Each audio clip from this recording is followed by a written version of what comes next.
नमस्कार दोस्तों, आज का वीडियो कोई साधारण वीडियो नहीं है। आज मैं आपको पूरी डॉक्यूमेंट्री दिखाने जा रहा हूं।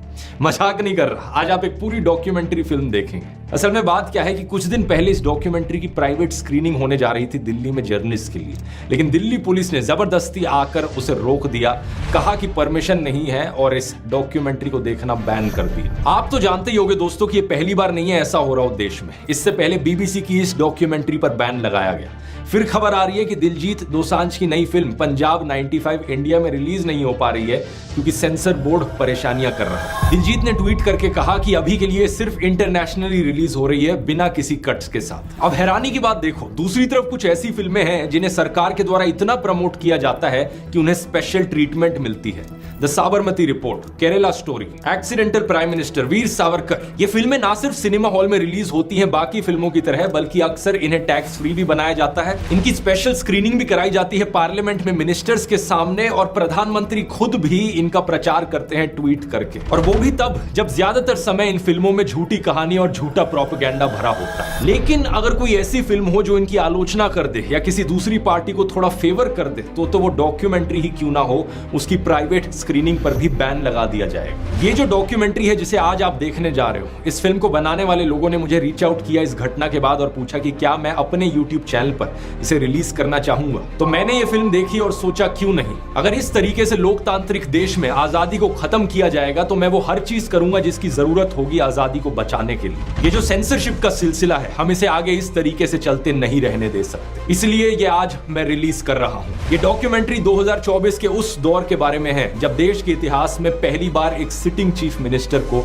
अरेस्ट कर लिया गया था और एक ही केस में एक पॉलिटिकल पार्टी की सारी टॉप लीडरशिप जेल में डाल दी गई। और ये केस ऐसा जिसमें अभी तक कोई कन्विक्शन नहीं हुआ है और सुप्रीम कोर्ट ने बार बार डांट लगाई है ईडी और सीबीआई को। इस फिल्म का नाम है अनब्रेकेबल, और हालात इतनी खराब है दोस्तों कि इस फिल्म के डायरेक्टर वैसे तो इंटरनेशनल अवार्ड विनिंग डायरेक्टर हैं, लेकिन वो अपना नाम नहीं बताना चाहते क्योंकि उन्हें डर है कि इस फिल्म के रिलीज होने के बाद कहीं उन्हें हैरेसमेंट ना फेस करनी पड़े। तो आइए इसे देखते हैं। घर पर अपने पॉपकॉर्न बना लीजिए और इसे जमकर शेयर करना, ताकि इन लोगों को भी पता चले कि अगली बार लोगों के बोलने के अधिकार को, हमारी आवाज को, हमारे फ्रीडम ऑफ एक्सप्रेशन को दबाओगे तो जनता उसका मुंह तोड़ जवाब देगी।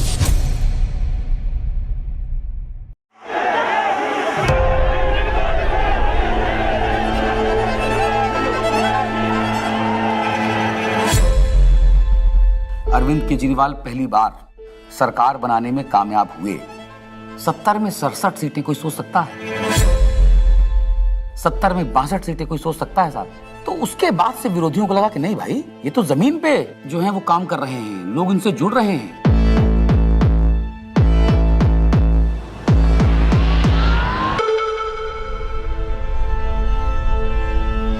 कहानी शुरू होती है तब से जहां से आम आदमी पार्टी ने पंजाब जीता।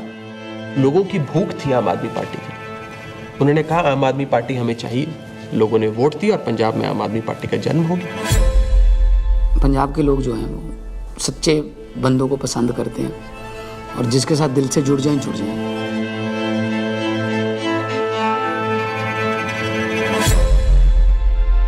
आम आदमी पार्टी गुजरात को भविष्य देगी। गुजरात की 6 करोड़ जनता के साथ मिलके एक नया गुजरात बनाएंगे जिसमें 24 घंटे बिजली होगी। और उसके बाद आम आदमी पार्टी गुजरात में जैसे ही घुसी तो वहां से एक दिल्ली के अंदर हमें चेंज आता हुआ दिखाई दिया।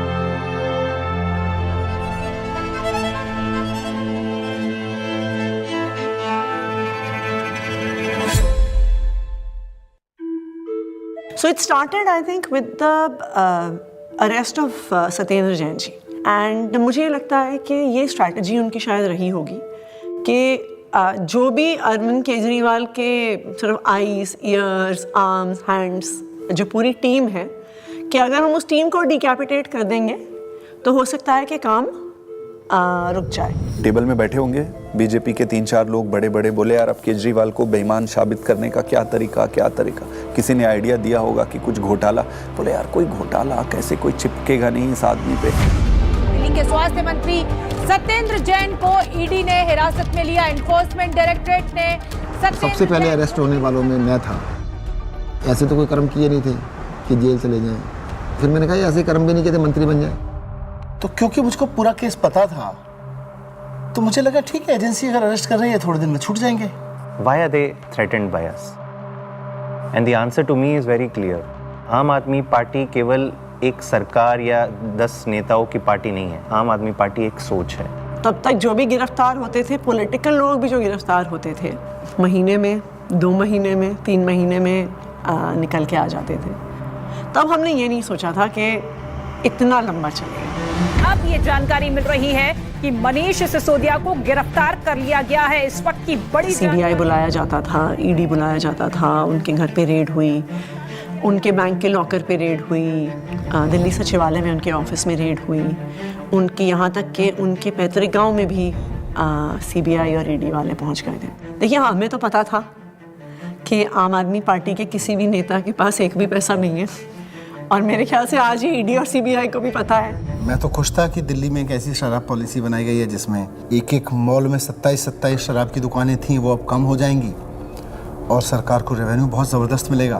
तो मैं तो खुश था कि अच्छी पॉलिसी बनाई गई है और कई राज्य इस पॉलिसी को देख रहे थे, पर अचानक इन्होंने चिल्लाना शुरू किया है तो स्कैम हो गया है, स्कैम हो गया है, स्कैम हो गया है। अगर एक अच्छी पॉलिसी को ये स्कैम करार देके सीबीआई और ईडी में केस रजिस्टर करा सकते हैं तो अब किसी भी हद तक जा सकते हैं। मनीष सिसोदिया को ईडी ने गिरफ्तार कर लिया है। तिहाड़ जेल में पूछताछ के बाद मनीष सिसोदिया को अब ईडी ने गिरफ्तार कर लिया है। इससे पहले सीबीआई ने उनको गिरफ्तार किया था और वो इसमें पीएमएलए में 2 ही कंडीशन में बेल हो सकती है। पहली कंडीशन या तो जो सरकार का इन्वेस्टिगेशन एजेंसी है वो कह दे कि केस नहीं। दूसरी कंडीशन बेल हो सकती है जब इन्वेस्टिगेशन एजेंसी द्वारा डाले गए सारे कागज जांच कर लिए जाएं। तो भाजपा की इन्वेस्टिगेशन एजेंसी क्या करती थी, लाखों की तादाद में कागज डाल दिए। अब जज साहब कितना टाइम लगाएंगे वो देखने को, 10 साल। हमने प्रोसीडिंग्स भी पूरी देखी थी सुप्रीम कोर्ट के अंदर, और सुप्रीम कोर्ट ने जो जिस तरह कमेंट्स किए थे उससे ऐसा लग रहा था कि ये केस कुछ है ही नहीं। सुप्रीम कोर्ट ने यहाँ तक कह दिया था कि आपका केस जो है ट्रायल के अंदर 2 मिनट में गिर जाएगा। किस तरह का केस आप बना के लाए हैं, क्योंकि सीबीआई के बाद मनीष सिसोदिया को ईडी ने भी गिरफ्तार कर लिया था, तो दोनों ही के अंदर जमानत उनको चाहिए थी। अब जब जैसे ही 30 अक्टूबर का दिन था, सुप्रीम कोर्ट ने बेल रिजेक्ट कर दी। जेल में पूछताछ के बाद मनीष सिसोदिया को अब ईडी ने गिरफ्तार कर लिया है। इससे पहले सीबीआई ने उनको गिरफ्तार किया था और वो तिहाड़ जेल में। सीधे चलते हैं जितेंद्र शर्मा के पास। जितेंद्र, बताइए, ईडी ने गिरफ्तार कर लिया है मनीष को? जी बिल्कुल, आप देखिए दूसरे दिन लगातार जो ईडी है वो मनीष सिसोदिया को अरेस्ट करके उनका टारगेट अरविंद केजरीवाल था। इनको ये लगा था, इनके कैलकुलेशन में, कि पार्टी के साइकी में फर्क पड़ेगा, लोग टूटते जाएंगे। तो इसका मतलब ये है कि डेस्परेशन के मापदंड पे तो भारतीय जनता पार्टी अपने लास्ट थ्रेशोल्ड पे पहुंची और भारतीय जनता पार्टी की लीडरशिप भी उस थ्रेशोल्ड तक पहुंच गई कि अब और कोई तरीका नहीं है इनको जेल में डालने। बड़ी खबर यह है, आम आदमी पार्टी के सांसद संजय सिंह गिरफ्तार कर लिए गए हैं। आपके सांसद संजय सिंह की हो गई है गिरफ्तारी। ईडी ने करते थे संजय सिंह, उस पर कहीं ना कहीं एक बड़ी चोट फिलहाल आम आदमी पार्टी के लिए रहेगी, लेकिन राजनीतिक रूप से ये नुकसान तो है ही, लेकिन क्या सरकार का पक्ष रहेगा शराब नीति मामले में जब ये गिरफ्तारी हुई है, इसका भी इंतजार रहेगा। अब ये अपने आप में काफी ज्यादा तो भगत सिंह ने अपनी किताब में लिखा कि उनके छोटे भाई जब उनसे मिलने आए, फांसी की सजा हो चुकी थी तब तक, उन्होंने लिखा कि उन्हें ये फिक्र है हरदम नया तर्जे जफा क्या है। जफा मतलब अत्याचार। उन्हें ये फिक्र है हरदम नया तर्जे जफा क्या है, हमें भी शौक है देखें सितम की इंतहा क्या है। इस सरकार के ऊपर बिल्कुल फिट बैठता है कि ये सितम करने पे आए हैं और हम इनकी सितम की इंतहा देखना चाहते हैं। 2200 करोड़ रुपए की रिश्वत खिलाई अडानी ने।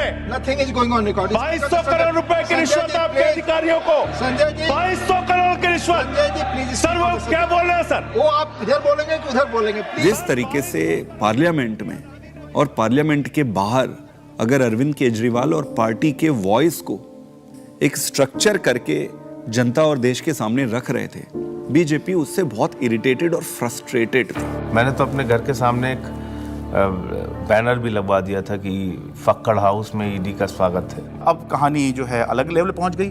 अरविंद केजरीवाल भी ये बात समझ रहे थे कि जब एक के बाद एक नोटिस आ रहे हैं तो देर सवेर ईडी जो है उनको गिरफ्तार करने आएगी। हमारा एक व्हाट्सएप ग्रुप है पार्टी की लीडरशिप का, जिसमें एक खबर आई थी कि ईडी वाले अरविंद जी के घर पहुंच गए हैं 6 फ्लैग स्टाफ रोड पे। एंड मुझे याद है मैंने ओबरॉय के फ्लाईओवर के नीचे से फिर हमने गाड़ी का यू टर्न लिया था और फिर 6 फ्लैग स्टाफ रोड जो सिविल लाइंस में है वहाँ पे पहुँचे थे। मुझसे पहले सौरभ भारद्वाज पहुँचे थे वहाँ पे। इतने में उन्होंने बैरिकेडिंग दोनों तरफ कर दी, बट मैं बैरिकेडिंग से पहले ही जो है वो अंदर पहुँच गया था मैं। तो मेरे को अंदर से किसी का मैसेज आया which was very sad thing to imagine. Arvind Kejriwal ji अपना बैग पैक कर रहे हैं और एक मुख्यमंत्री अपने घर में ही असहाय है, आप सोचिए। और वहाँ जो पुलिस खड़ी है वो उसके लिए नहीं खड़ी है, वो इसलिए खड़ी है कि किसी और को आने नहीं देंगे। उसके यहाँ जो ईडी के जो अफसर हैं वो उसको कह रहे हैं कि अब आप बैग पैक कर लो, आपको अरेस्ट कर रहे हैं। ईडी दफ्तर ले जाया जा रहा है अरविंद केजरीवाल को। इस वक्त की बड़ी खबर, बड़ा अपडेट, अरविंद केजरीवाल को ईडी ने गिरफ्तार किया है और ईडी दफ्तर उनको ले जाया जा रहा है। जिस तरीके से अब दिल्ली के मुख्यमंत्री अरविंद केजरीवाल को ईडी दफ्तर ले जाने की तैयारी की जा रही है और ये माना जा रहा है कि अब ईडी दफ्तर में उनसे पूछताछ होगी और उनके सामने। जब से मैं जर्नलिस्ट बना हूं 17 साल से मैंने नहीं देखा किसी सिटिंग चीफ मिनिस्टर को अरेस्ट किया गया हो। तो मेरे मन में एक बात अंदर से आई कि पार्टी खत्म नहीं होने थी, सरकार नहीं खत्म होने थी। तो उस समय जो बाहर थे, जैसे संदीप पाठक बाहर थे जो संगठन के काम देखते हैं, हमारे जो कैबिनेट के जो साथी थे, आतिशी थी, सौरभ भारद्वाज थे, हमारे सोशल मीडिया के जैस्मिन थे।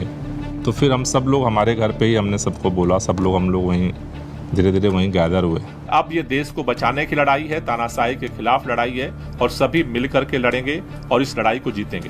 कल 10 बजे भारतीय जनता पार्टी के मुख्यालय पर हम इसके खिलाफ प्रोटेस्ट शुरू करेंगे।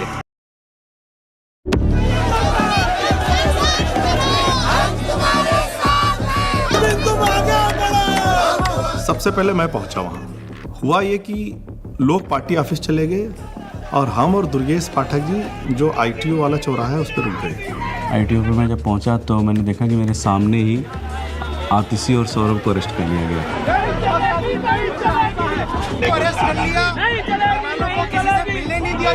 कोई वहाँ पे प्रोटेस्ट करने आता, 4 लोग सड़क पे बैठते, 4 लोगों को बस में बिठाते, बस भेजते।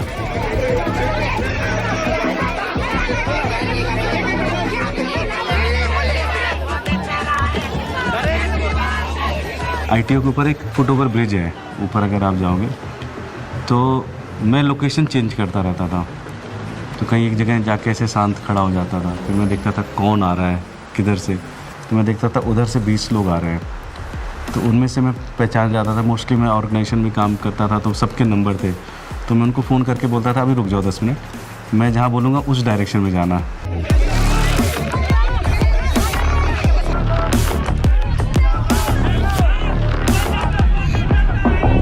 कोई एक डिक्टेटोरियल लीडर है और वो चुनाव से पहले सारे ऑपोजिशन के नेताओं को गिरफ्तार करा लेता है और फिर कहता है कि जी मुझे तो 99% वोट्स आ गए, मैं popularly and democratically elected leader हूँ।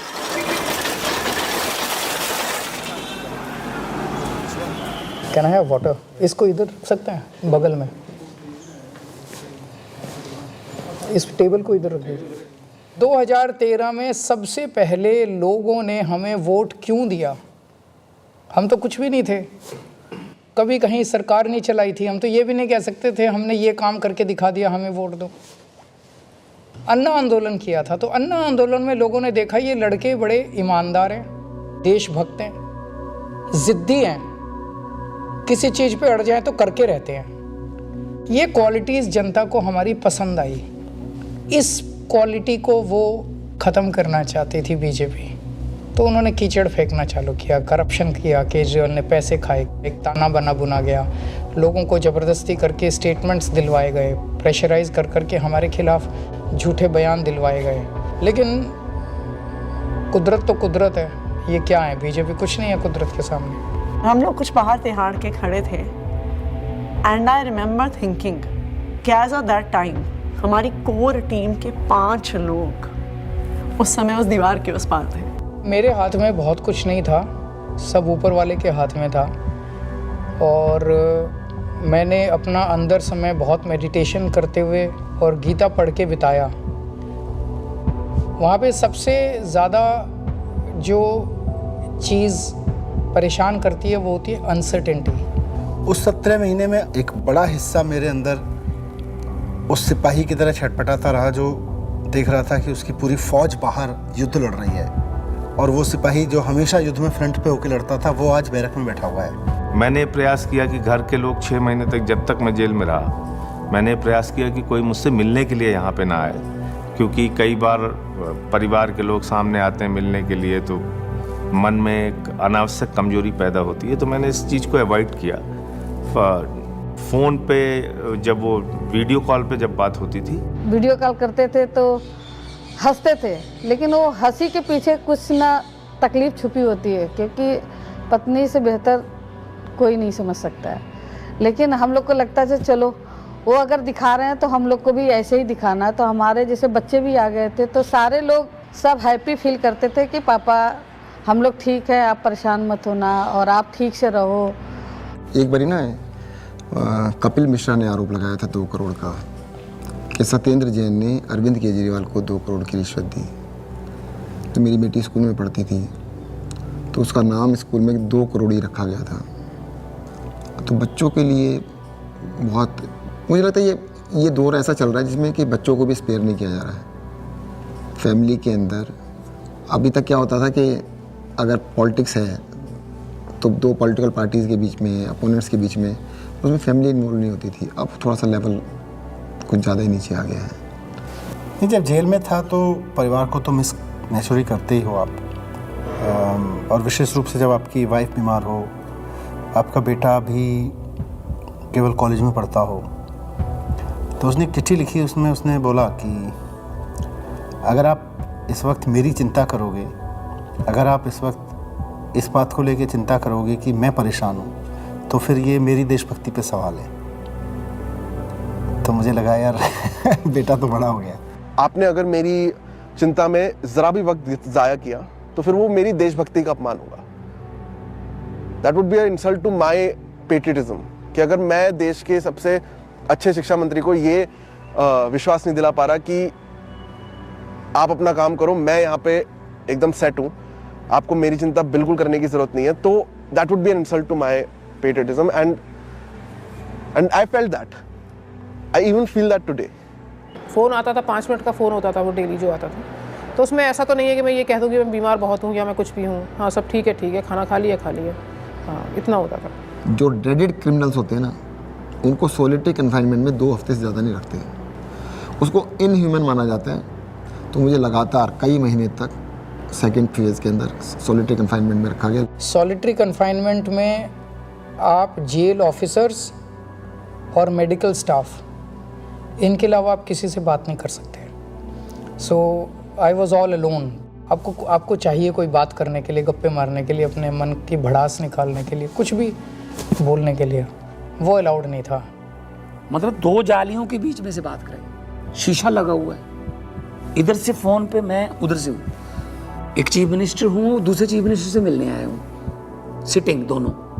जेल नंबर 1 में मैं था, जेल नंबर 2 में अरविंद जी थे, उसके बीच में एक दीवार ही थी। कभी कभी लगता था आवाज़ दो जोर से तो हो सकता है पहुँच जाए उधर। कई बार जेल के अंदर जब ऐसे मौके आते थे, ऐसे मोमेंट्स आते थे जब आदमी कमज़ोर फील करता था, तब मुझे लगता था यार मनीष की तरफ मैं सोचता था कि मनीष को 1.5 साल हो गया, उसकी तो वाइफ भी इतनी बीमार है, वो नहीं टूटा, सो हमें भी हिम्मत रखनी है। ये बड़ा वो था कि उन्होंने मेरी दवाइयाँ रोक दी। 15 दिन के लिए मैं शुगर का पेशेंट हूँ और 10 साल से मैं इंसुलिन पे हूँ, और 15 दिन उन्होंने मुझे इंसुलिन दी, मेरा शुगर 350-400 पहुँचने लग गया। जब जयप्रकाश नारायण इमरजेंसी के दौर में जेल गए थे, जब वो जेल गए थे उनकी दोनों किडनी ठीक थी, और 4 महीने बाद जब वो जेल से बाहर आए उनकी दोनों किडनी ख़त्म हो चुकी थी। Mr. Kejriwal, in fact, wrote to Tihar jail authorities alleging that he was not being administered insulin despite flagging his peaking sugar levels. ये जेल वाले कहते थे कि इंजेक्शन नहीं देंगे, प्रिस्क्राइब नहीं है। पता नहीं कितने साल से वो इंजेक्शन ले रहे थे, सब प्रिस्क्राइब्ड था। भारतीय जनता पार्टी के कहने पर अरविंद केजरीवाल जी की इंसुलिन रोके हुए हैं। ऐसा लगने लगा कि यार क्या ये जेल में रख के इनको मारने का प्लान बना रहे हैं। क्योंकि पॉलिटिक्स एक अलग होती है, लेकिन पॉलिटिक्स का मतलब ये नहीं होता है कि मैं आपको निपटा ही दूंगा। तो ये इंसुलिन वाली बात जो है, ये तो निपटाने वाली बात है। विरोधी होते हैं राजनीति में, लेकिन दुश्मन नहीं होते। कोर्ट के आदेश पर डॉक्टर्स की कमेटी बनती है, उसके बाद जो है इंसुलिन दी जाती है। आम आदमी पार्टी का मोराल जो था वो डाउन था। क्यों? कि आम आदमी पार्टी जो है वो दो चीज पे चलती है, केजरीवाल का नाम और वॉलंटियर का काम।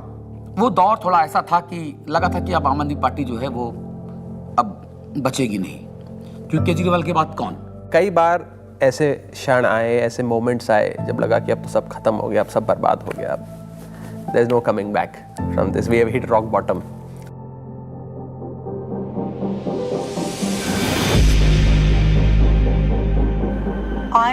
I really admire her for her strength. वो खुद पब्लिक डोमेन में आई पहली बार। मुझे लगता है कि शायद रामलीला मैदान में जब उन्होंने बोला होगा, that was probably the first time that she ever gave a political speech. सभी भाइयों, बहनों, माताओं, बुजुर्गों, आप सभी को मेरी राम नाम। अच्छा, ओके। मेरे को तो समझ नहीं आ रहा था अरविंद कैसे संभालते हैं। मैं तो बार बार यही सोचती थी कि वो तो हमेशा इसी उसमें रहते हैं। It's such a turmoil, it is not easy. मेरी पत्नी ने आज तक कभी पॉलिटिक्स में पार्टिसिपेट नहीं किया था, कभी वो सामने नहीं आई, आपने कभी उनको नहीं देखा होगा। वो हमेशा शी एंकर्स द हाउस, लेकिन इस दौरान मजबूरी में उन्हें बाहर आना पड़ा, सामने आना पड़ा। कुछ प्लानिंग नहीं थी, इट्स जस्ट दैट कि मैं अरविंद जी से मिलने गई, उन्होंने कहा कि ये मेरा मैसेज पार्टी तक दे दो, क्योंकि ये एप्रीहेंडेड की पार्टी में तो बड़ी खलबली में जो भी है, उन्होंने एक मैसेज दिया और उस मैसेज की मैंने एक वीडियो रिलीज़ कर दी, अरविंद जी का मैसेज। तो वो स्लोली शायद एक एंकरिंग हो गई मेरी, और मेरा एक रोल डिफाइन हो गया, मेरी एक जिम्मेदारी डिफाइन हो गई। और जिस तरह से वो सारे पार्टी के सीनियर लीडर्स से, चाहे वो पंजाब के थे, चाहे वो देश भर के दूसरे राज्यों के थे, चाहे वो दिल्ली के थे, सबसे मिल रही थी, सबको हौसला दे रही थी और सबको एकजुट रखा उन्होंने, वो मुझे लगता है कि काफ़ी काबिल तारीफ़ है। उनके साथ जो है विधायकों की मीटिंग कराई गई ताकि सबका भरोसा बना रहे कि हाँ, घबराने की ज़रूरत नहीं है, अभी भी सब कुछ ठीक है। तो वो संवाद पार्षदों के साथ में, विधायकों के साथ में, मंत्रियों के साथ में, सांसदों के साथ में, ये सब सुनीता केजरीवाल ने ये सब किया। मुझे याद आ रहा है कि मार्च के शायद आखिरी दिन रहा होगा, दिल्ली के अंदर रामलीला मैदान में इंडिया ब्लॉक की एक बड़ी रैली हुई, और वो रैली इसलिए हुई कि एक तरफ अरविंद केजरीवाल को गिरफ्तार किया था, मौजूदा मुख्यमंत्री को गिरफ्तार किया था, देश में ऐसा पहली बार हुआ। दूसरी तरफ झारखंड के मुख्यमंत्री हुआ करते थे, उनको गिरफ्तार किया गया था। तो दिल्ली में आम आदमी पार्टी ने इसकी अगुवाई करी, इस इंडिया ब्लॉक की रैली की, और रामलीला मैदान में बड़ी रैली हुई। और उस रैली का जो अचीवमेंट था कि इंडिया ब्लॉक के सारे बड़े नेता उस एक मंच पर आ गए, अपनी सारी जितनी भी उनकी आपसी विवाद हैं, आपसी मतभेद हैं, जो होता है, होगा भी, पहले भी था, आगे भी होगा, लेकिन उसके बावजूद भी जब अरविंद केजरीवाल की गिरफ्तारी का मुद्दा था, तो उसको लेकर सोनिया गांधी, प्रियंका गांधी, राहुल गांधी, ये तीनों जो हैं उस दिन इंडिया ब्लॉक की रैली में आए, और सारे बड़े नेता जितने गठबंधन में हैं, चाहे वो अखिलेश यादव हों, शरद पवार हों, और उससे जो है एक माहौल बना कि बीजेपी से लड़ने के लिए, या बाद में बीजेपी ने जब ये इंडिया गठबंधन बनते देखा तो एनडीए भी कहना शुरू कर दिया, उससे पहले बीजेपी ही चल रही थी। एनडीए से लड़ने के लिए एक इंडिया ब्लॉक जो है वो अब बन गया है, जिसमें मिलके जो है बीजेपी को चुनौती दे सकते हैं। भारतीय जनता पार्टी इसलिए इस मॉरल वॉर को हार गई क्योंकि हमारे तमाम नेताओं के गिरफ्तार होने के बावजूद भी हम एक दिन भी डिफेंसिव नहीं थे। ये जेल भेज दें, कितने मुकदमे हमारे पे रोज़ चल रहे हैं, कोर्ट की तारीख आती है, जाते हैं, भुगतते हैं, पुलिस वाले आते रहते हैं, SHO बदलते रहते हैं, रोज़ मुकदमे होते रहे। आम आदमी पार्टी का जो DNA है वो भारतीय जनता पार्टी के आगे झुकेगा नहीं, दबेगा नहीं, रुकेगा नहीं, और आम आदमी पार्टी इसीलिए जिंदा है। एक अहम मुकाम जो था इस संघर्ष का तब आया जब अचानक से 2 अप्रैल को सुप्रीम कोर्ट ने संजय सिंह को जमानत दे दी। संजय सिंह को जमानत मिल गई है। आम आदमी पार्टी के सांसद संजय सिंह को जमानत मिल गई। जश्न का वक्त नहीं है, जंग का वक्त है। संघर्ष के लिए तैयार हो जाओ, जम के लड़ेंगे और लड़ेंगे। That was the time at which I felt कि शायद हमारी इमोशंस बाहर निकल कर आई। एंड जिस दिन मनीष जी की बेल हुई थी, और मुझे याद है उस दिन I was at a school inauguration. I am not very prone to being, मैं बहुत ऐसे इमोशनल व्यक्ति नहीं हूँ, पर उस दिन तो मैं स्टेज पर ही रोने लग गई थी। मैं एक पब्लिक उसमें थी, इनॉग्रेशन में थी। मनीष सिसोदिया को सुप्रीम कोर्ट से जमानत। इन्होंने स्टडी तो पूरा किया और उन्होंने सीढ़ी भी ठीक बनाई थी, बट वो सीढ़ियाँ ना, इसको ये नहीं पता था कि सारे केजरीवाल के रंग में रंगे हुए। डिले किया जा रहा है, डिले पर डिले, वो मनीष सिसोदिया की तरफ से नहीं, जब बल्कि प्रक्रियागत है। और तुमने सारे के सारे रिसोर्सेज यूज कर डाले। तुमने ED यूज कर डाला, तुमने CBI यूज कर डाली, ACB यूज कर डाली, विजिलेंस यूज कर डाला, दिल्ली पुलिस यूज कर डाली, सारा मीडिया का नैरेटिव यूज कर डाला। पूरी पावर तुमने, मतलब कितनी गन पावर है बीजेपी की, आपने सब कुछ यूज करके इन सारे लीडर्स को अरेस्ट कर लिया। उसका रिजल्टेंट क्या है? 0। आम आदमी पार्टी के पूर्व मंत्री और वरिष्ठ नेता सत्येंद्र जैन को आखिर दिल्ली के राउज एवेन्यू कोर्ट से जमानत मिल गई है।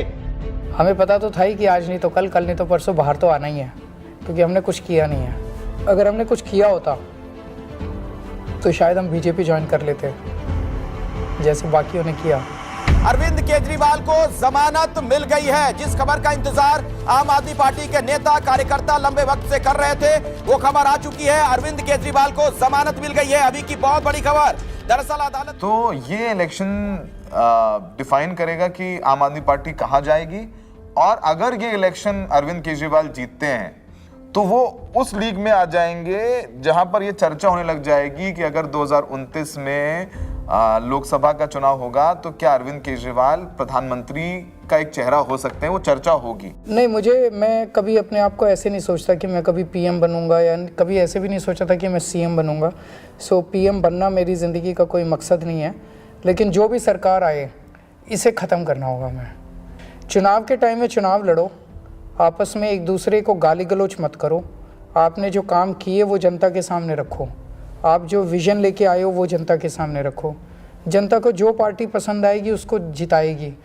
जीतने के बाद सारी पार्टियों को मिलके फिर काम करना चाहिए, देश के लिए काम करना चाहिए, चाहे पक्ष में हो विपक्ष में हो। विपक्ष को कंस्ट्रक्टिव क्रिटिसिज्म करना चाहिए ताकि सरकार अच्छा काम कर सके, लेकिन एक दूसरे का जेल में डालना ये अच्छी राजनीति नहीं है।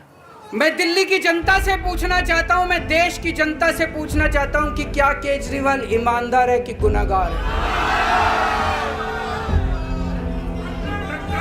दोस्तों, 2 दिन के बाद, आज से 2 दिन के बाद मैं CM की कुर्सी से इस्तीफा देने जा रहा हूं, और मैं तब तक CM की कुर्सी पे नहीं बैठूंगा जब तक जनता अपना फैसला ना सुना दे।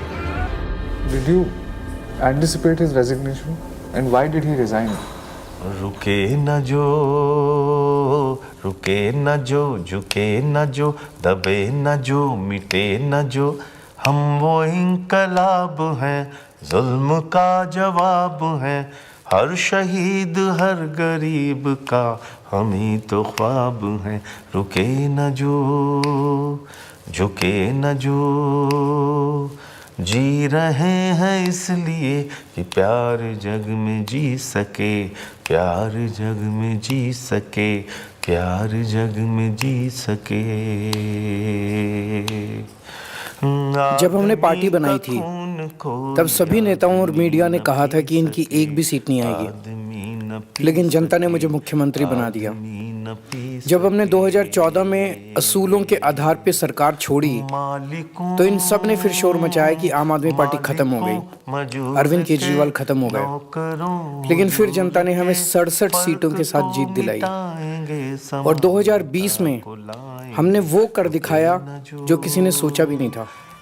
हमने अपने काम के नाम पे वोट मांगे, शिक्षा और स्वास्थ्य के नाम पे वोट मांगे। सबने कहा कि इस देश में शिक्षा और स्वास्थ्य पर कोई वोट नहीं देगा, लेकिन जनता ने फिर सबको गलत साबित कर दिया। जनता ने कहा अगर आप हमारे लिए काम करोगे तो हम आपको पावर देंगे। मैंने तो राजनीति में इतना ही सीखा है कि जब जनता अपना मन बना लेती है तो भले ही उनके सामने कितना बड़ा तानाशाह हो, पूरे सिस्टम की ताकत हो या बड़ी बड़ी पार्टियां हों, जनता सबको ध्वस्त कर देती है। जनता के सामने किसी का अहंकार नहीं चलता और जनता से बढ़कर कोई अदालत नहीं है। इसलिए मैं जनता के बीच जाऊंगा और अब जनता फैसला करेगी। जुल्म का जवाब है हर शहीद हर गरीब का, हम ही तो ख्वाब हैं रुके न जो।